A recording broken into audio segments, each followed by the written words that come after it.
Então, muito boa tarde, Amanda e Maria Eduarda.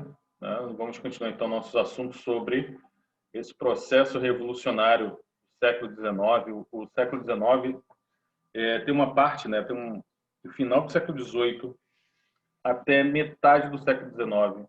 O historiador Eric Hobsbawm, ele escreveu muito sobre o século XIX, escreveu 3 livros sobre o século XIX, que a gente chama de trilogia das revoluções, das eras, na verdade, das eras. Ele chama, então, esse período que vai até a meados do século XIX, começa lá no finalzinho do século XVIII, e de era das revoluções, porque são muitas revoluções acontecendo, né? É a Revolução Americana, é a Revolução Industrial, que está se consolidando na Europa, né? No lastro das revoluções inglesas, é a grande Revolução Francesa, que vira assim a mãe de todas as revoluções, e a influência que ela tem também sobre a independência da América Espanhola. Então, se vocês pararem para pensar, não sei se isso já passou na cabeça de vocês, que o nosso país é gigantesco, né? O nosso país só não é maior que os Estados Unidos porque os gringos contam o Alasca, né? O Alasca que não está dentro do território original dos Estados Unidos, né? Então eles contam com o Alasca, ele acaba sendo maior que o Brasil. Mas se não fosse o Alasca, porque o Havaí não conta, é pequenininho, o Brasil seria, eu acho, o terceiro, se eu não me engano, o terceiro maior país do mundo. Fala, Isaac, tudo bem? Oi, Isaac, bem-vindo. A gente começou a falar agora, tá? Nossa matéria começou ainda há pouco. Antes, eu só estava conversando com as meninas sobre como as coisas estão, sobre a prova, tá? Qualquer coisa você conversa com elas sobre as dicas que eu dei da prova, que não está difícil, mas requer um pouco de atenção, como sempre, né? E é aquela dificuldade da prova online mesmo. Então, a nossa matéria de hoje, Isaac, é sobre a independência da América Espanhola no contexto das grandes revoluções que estão agitando a Europa e a América do Norte, né? E em 1776 os Estados Unidos já tinham se formado, né? As 13 colônias já tinham se transformado nos Estados Unidos, estavam no processo de crescimento, né, constante. Os Estados Unidos começam com 13 colônias na faixa litorânea do Atlântico e vai crescendo até chegar no Pacífico. E aí inclui o Havaí mais tarde e o Alasca, que compra do Império Russo. E eu falo com ela assim que o Brasil é um caso interessante da América Latina. O Brasil é gigantesco, unificado. É muito curioso o nosso caso. Diz que quando o presidente Mandela, né, da África do Sul, falecido, saudoso Mandela, Madiba, ele tomou consciência, ele soube um pouco sobre o Brasil, né? Ele foi saber, ele visitou o Brasil, ele achou estranho assim, cara, o Brasil é o país com a maior população negra fora da África, onde só se fala uma única língua. Então o Brasil conseguiu essa façanha, se manter unificado, manteve uma única língua, que é o português, é claro, tirando sotaques, né, regionalismo, mas é uma única língua, né? Do Oiapoque ao Chuí, um território tão grande, se fala apenas uma única língua. Isso é um fato quase inédito no resto do mundo. Enquanto que nossos vizinhos da América do Norte, até aqui na América do Sul, ou nossos vizinhos da América Latina, né, da América Espanhola, ao invés de virarem um grande país que nem o nosso, eles viraram vários países menores, e alguns muito menores, que eu não sei nem para que existe, né? Com todo respeito, né? A São El Salvador, Belize, Belize, tem países assim que eu não sei por que existe, cara, né? Podia ter se juntado com outros, a mesma cultura, a mesma língua, né? Então, não sei se vocês já se perguntaram por que o Brasil continuou tão grande, ele é tão gigante, esse colosso, né? Enquanto que nossos vizinhos se desmembraram em vários países menores. Então, o que nós vamos falar hoje é sobre isso também, sobre explicar por que houve essa fragmentação da América Espanhola, enquanto que os Estados Unidos da América, vou nem contar o Canadá, porque o Canadá é gigante também, mas o Canadá não mora ninguém, né? Só moram uns ursos, uns castores, um pessoal que fala francês e um pessoal que fala inglês, né? Meia dúzia de pessoas. Mas, assim, as grandes potências da América são os Estados Unidos e o Brasil, né? São duas potências regionais. É claro, os Estados Unidos é a potência mundial, mas o Brasil também não deixa de ser uma potência regional, né? Pelo seu tamanho, pela sua riqueza, pela sua população. os nossos vizinhos todos se fragmentaram em países muito pequenos ou até mesmo de médio porte, né? Colômbia é um país até grande, né? Argentina, mas o Chile é uma tripinha, né? Belize, eu não sei nem indicar Belize no mapa, então vamos tentar responder isso aí. Então vamos falar um pouco sobre o contexto das colônias da América, né? Curiosamente, o Brasil tem uma questão muito complicada com nossos vizinhos da América, a gente não se considera tanto assim latinos, né? A gente fala muito de América Latina, que é a América Central, a América do Sul, a América do Norte. Mas, culturalmente, e a herança histórica e cultural, mais do que a divisão geográfica, a gente diz América anglo-saxã, são os Estados Unidos e o Canadá, colonizados pela Inglaterra, também pelos franceses, a gente não pode esquecer, e abaixo do Rio Grande, que é a fronteira dos Estados Unidos, a fronteira natural dos Estados Unidos com o do México, ao contrário do que o Trump gostaria que fizesse, que é o muro, é um rio, é o chamado Rio Grande, né? Então, do Rio Grande até a Argentina, a gente chama de América Latina, né? Porque nós somos latino-americanos, falamos línguas neolatinas, do espanhol e o português, mas, curiosamente, o francês também é neolatino e não entra, e o Canadá não entra nisso. A Guiana Francesa não entra nessa conta. É uma divisão um pouco estranha. Então, vamos falar um pouco sobre como era a sociedade da América Hispânica, né? Que é um pouco diferente da América Portuguesa, né? A gente até compara, tem coisas parecidas, né? Ambos foram colônia de exploração de países ibéricos, mas a Espanha descobriu ouro na região do México, na região da Bolívia, em Potosí, ouro e prata e outros minérios também. Mas isso mostra a diversidade das colônias espanholas. A Espanha ela teve um controle muito mais estrito sobre suas colônias do que, por exemplo, o Brasil antes da descoberta do ouro das Minas Gerais. Portugal, não vou dizer que deixava correr solto o Brasil, mas não tinha o mesmo controle que a Espanha tinha sobre suas colônias. A Espanha ela dividiu então o território conquistado na América do Norte, onde é Flórida, Novo México, Texas, né? Propriamente o México, América Central, o Caribe e a América Andina e o Cone Sul da América do Sul, ela dividiu em vice-reinados, né? Tem outras divisões como capitanias, mas assim temos o vice-reinado de Nova Espanha, vice-reinado de Nova Granada, vice-reinado do Rio da Prata, vice-reinado do Peru, né? Que não equivale necessariamente aos países modernos, mas, por exemplo, Peru incluía Bolívia, Equador, parte da Venezuela, o que são as Guianas, né, que depois foram para a França, Inglaterra e Holanda. O Cone Sul, né, que era o Rio da Prata, vice-reinado do Rio da Prata, Chile, Bolívia, Chile, Argentina, Paraguai e Uruguai, uma partezinha do Brasil também, né? Antes daquele vai e vem de tratados, sempre muitos tratados entre Portugal e Espanha, pelo sul do Brasil, né? Então, cada região tem suas especificidades, seu clima, sua natureza. Os povos também são muito diferentes, né? Os povos lá da América Central são diferentes dos povos nativos da América Andina. Só para vocês lembrarem, o Império Maia e Azteca no México e Mesoamérica. E aqui na América do Sul, na parte andina, os Incas e outras tribos menores, né? Outras civilizações também no sul da América. Então, o clima é muito diferente, a natureza é diferente, então as riquezas que poderiam interessar à Espanha eram diferentes. Então, o México e Potosí, na Bolívia, produtores de metais preciosos. O Chile tinha o guano. Eu acho que o guano começou a ser... O guano, para quem não sabe, é cocô de passarinho, daquelas pedras no mar.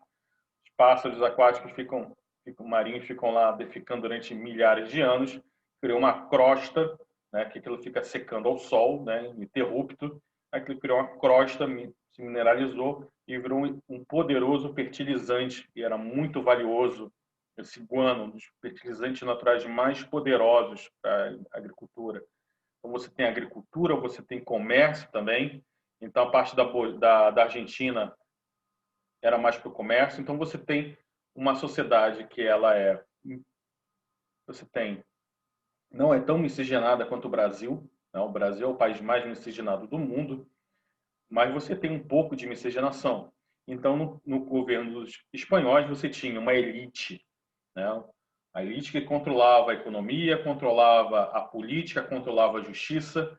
Então, você tinha a elite crioula e a elite chapetone, ou reinol, como era chamado. Os reinóis eram os nascidos no reino, ou seja, eram espanhóis que migravam para a colônia, na América, para exercer altos cargos da administração pública, vice-reinados, governadores, prefeitos, juízes, administração alta. Os crioulos eram filhos de espanhóis que não eram miscigenados, ainda que houvesse um pouquinho de miscigenação, sim, mas a maioria não era miscigenada, né?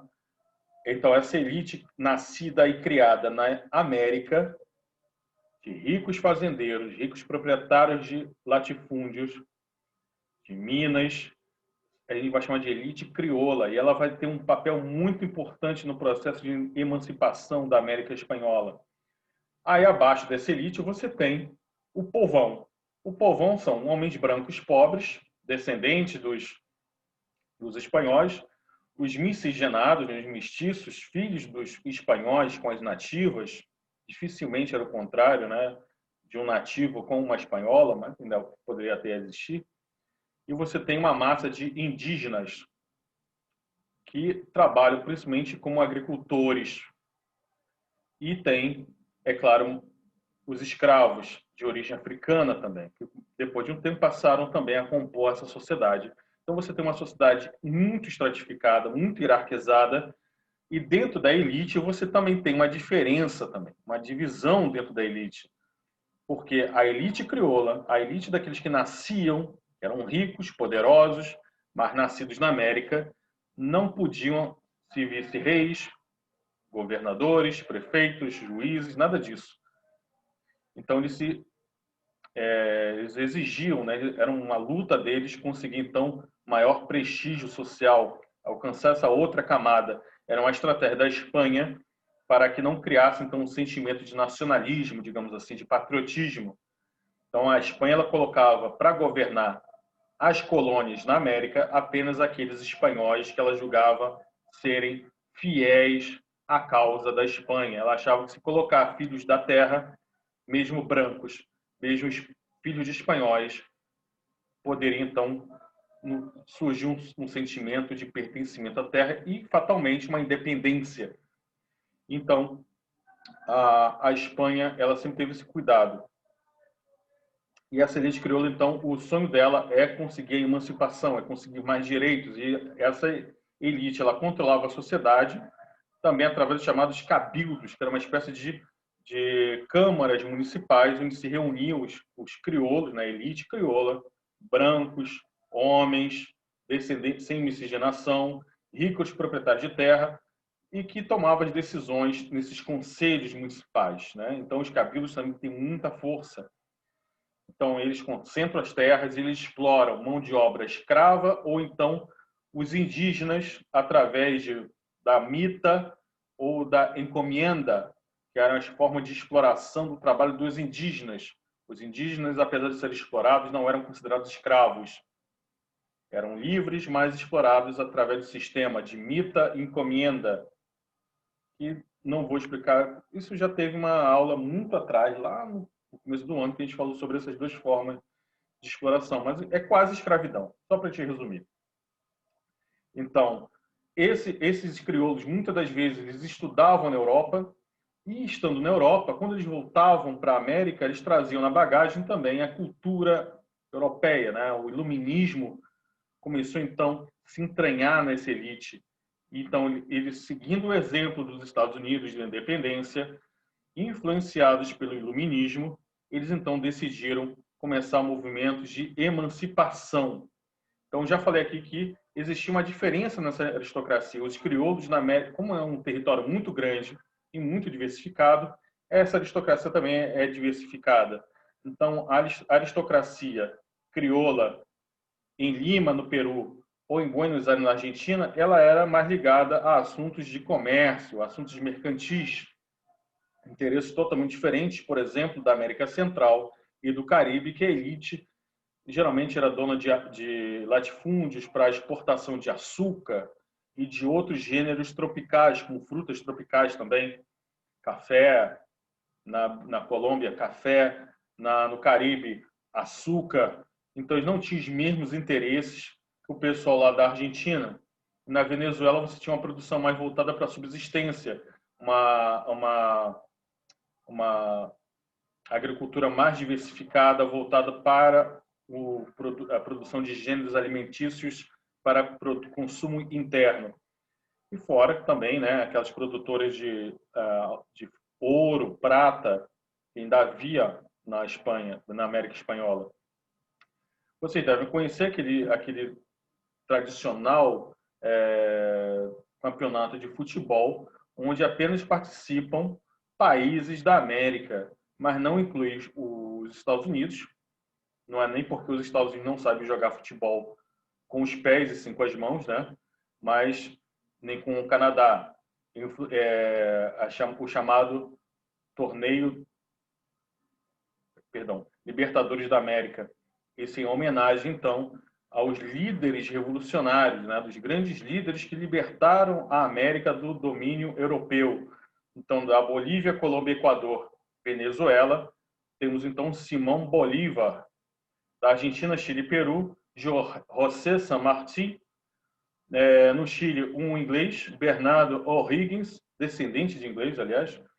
José Gervásio Artigas, no Uruguai. E, no Brasil, o Dom Pedro I. Curiosamente, né? Quem libertou o Brasil do domínio português foi um próprio português, né? Coisas do Brasil. Então, esses caras aqui, é importante te gravar o nome desses caras, tá? Principalmente do Simão Bolívar. Tanto é que na Venezuela, hoje, governada pelo Maduro, né, que foi o sucessor político do comandante Hugo Chávez, que foi o presidente durante vários anos da Venezuela, Hugo Chávez ele tinha proposto um novo socialismo na América Latina, que ele chamou de bolivarianismo. Então, ele chamou de Revolução Bolivarista, em homenagem ao Simão Bolívar. Então, o Simão Bolívar, para a América Latina, é um personagem muito importante.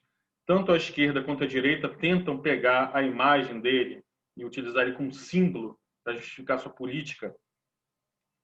Então, na Europa, para a gente entender o que está acontecendo aqui na América, a gente tem que ir lá para a Europa, né? Então, você deve lembrar que a gente falou muito sobre isso, porque quando Napoleão começou a invadir todos os países da Europa, aqueles países que não fechavam com ele, ele invadia e tomava. E aí ele invadiu a Espanha e prendeu o rei Fernando VII e no lugar dele colocou o José Bonaparte, que era o irmão do Napoleão Bonaparte. Só que aí é o seguinte, isso cria um vácuo no poder, porque a própria aristocracia espanhola não reconheceu o José Bonaparte como imperador, e na América também, muitos não reconheceram a autoridade do José Bonaparte. Isso vai criar um vácuo, um vazio de poder, tanto na Espanha quanto na América, e isso vai possibilitar que a elite crioula ela possa, então, crescer politicamente. Ela, então, não reconhece a autoridade dos franceses e vai, então, lutar contra os franceses. E essa elite, como eu falei, é muito diversificada. E mesmo na política, alguns vão defender a legalidade, ou seja, a lealdade ao Fernando VII, ao rei está preso, mas a gente continua leal ao rei. Não vamos aceitar Napoleão, o irmão dele. E outros que pensam assim, tá, a gente não aceita Napoleão, o irmão dele, mas a gente não também vai aproveitar para acelerar o processo de independência. É isso que eles queriam. Então você tem uma variedade muito grande dentro da própria elite. Não havia um consenso. Em 1810, se aproveitando então desse caos, o pessoal de Buenos Aires, a elite crioula de Buenos Aires, muito ligada ao comércio, se aproxima então dos ingleses, não respeita o bloqueio continental e abre, assim como o Brasil fez com Dom João VI, abre os portos, não, abre o porto de Buenos Aires para a Inglaterra. A Inglaterra, então, dá um outro alívio, né, outro suspiro de alívio. Já tinha vendido bastante produtos para o Brasil e agora, então, começa a vender para a Argentina. Né? Tem um mercado livre com a Argentina, sem interferência da Espanha. E isso vai acelerar o processo de independência. Então, na Venezuela, teve um processo de independência em 1811, mas aí os espanhóis chegaram com tudo, com muita força. Após o Napoleão ter sido derrotado, os espanhóis, então, com a Santa Aliança, aquele grupo, né, de países absolutistas que queriam, então, impedir novas revoluções, invadiram a Venezuela e massacraram um movimento de independência, matando até o líder Francisco Miranda da Venezuela. Isso antes do Bolívar chegar. Em 1810, na Argentina, ainda não é Argentina, era Províncias Unidas do Rio da Prata, ocorre então a Revolução de Maio, e aí o Cabildo de Buenos Aires depõe o vice-rei do vice-reinado do Rio da Prata, e aí Buenos Aires se torna então meio que um país, né, um país independente economicamente, e juntava o que é hoje o Uruguai, o Paraguai, o Uruguai não, porque aí o Uruguai, vamos falar mais tarde, que o Uruguai vai ser invadido pelo Brasil. Né? O Brasil invade o Uruguai. No México, uma coisa importante a gente manter aqui, o México ele vai ter uma longa tradição revolucionária, porque nesse momento, né, de conturbação vai surgir então várias manifestações já há muito tempo, até antes do Napoleão ter prendido o Fernando VII, no México haviam várias manifestações, várias rebeliões campesinas, indígenas. Isso é muito interessante. Os indígenas são a maior parte da população do México. Tanto é que quando você pensa no mexicano, você pensa num homem mais, uma pessoa morena, né? Cabelo liso, traços mais indígenas. Ao contrário dos argentinos, né? Que são mais, têm a pele mais clara, a miscigenação foi menor. Mas no México, a presença, a cultura indígena dos maias e dos astecas é muito forte e muito valorizada pela cultura local. Né? A identidade do mexicano é uma fusão, então, do catolicismo católico com essas tradições pré-colombianas.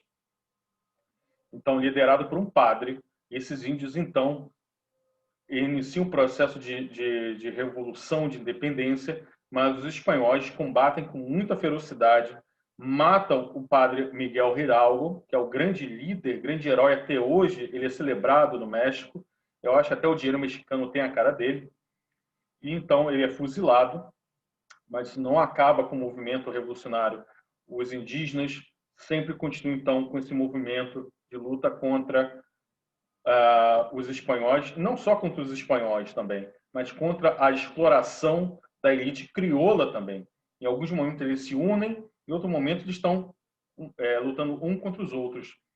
O Paraguai é um caso importante também, que isso vai se conectar com a Guerra do Paraguai depois, né? Então a Guerra do Paraguai a gente pode ver que a origem dela tem a ver com o próprio Paraguai. Ele começa a sua independência e consegue sua independência em 1811.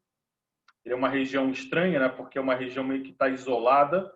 Ele está ligado por rios, né? Pelo Rio Paraguai à Bacia do Prata e da Bacia do Prata para o Oceano Atlântico. Mas ele está cercado pela Argentina, pelo Brasil, pelo Uruguai. Então, Gaspar de Francia ele lidera a independência do Paraguai, mas ele instaura uma ditadura e ele começa, então, um processo de desenvolvimento econômico interno, manufaturas, defesa ele tenta defender os seus limites geográficos contra esses vizinhos maiores, que ele tinha medo, da Argentina e do Brasil, é claro, e começa, então, um desenvolvimento interno da sua economia, agricultura e manufatura. O Uruguai, ele é invadido, como tinha falado ainda há pouco, pelo Brasil. Dom João VI, então, como já estava contra Napoleão, ele invade a Guiana Francesa e invade também o Uruguai. O Uruguai, então, só se torna independente na luta contra Dom Pedro I, em 1828. Então, lá no Uruguai, eles não comemoram a luta contra a Espanha, e sim contra o Brasil. Então, o Brasil já foi realmente um império de tendências imperialistas. O Peru, liderado, então, por José San Martín, com a ajuda dos ingleses, dos argentinos e dos chilenos, consegue, então, a independência em 1821. O Chile, também com a ajuda dos ingleses, liderados por um cara chamado O'Higgins, e também com apoio forte da população de origem indígena, consegue independência em 1818. Então, se a gente parar para pensar, a maior parte dessas independências ocorrem depois da queda do Napoleão em 1815, né? 1818, 1821, 1828, e também a Venezuela em 1821, liderado por Simão Bolívar, com apoio dos ingleses também, né? E sempre teve muita repressão por parte da Espanha. A independência do Brasil era uma coisa meio chapchura, né?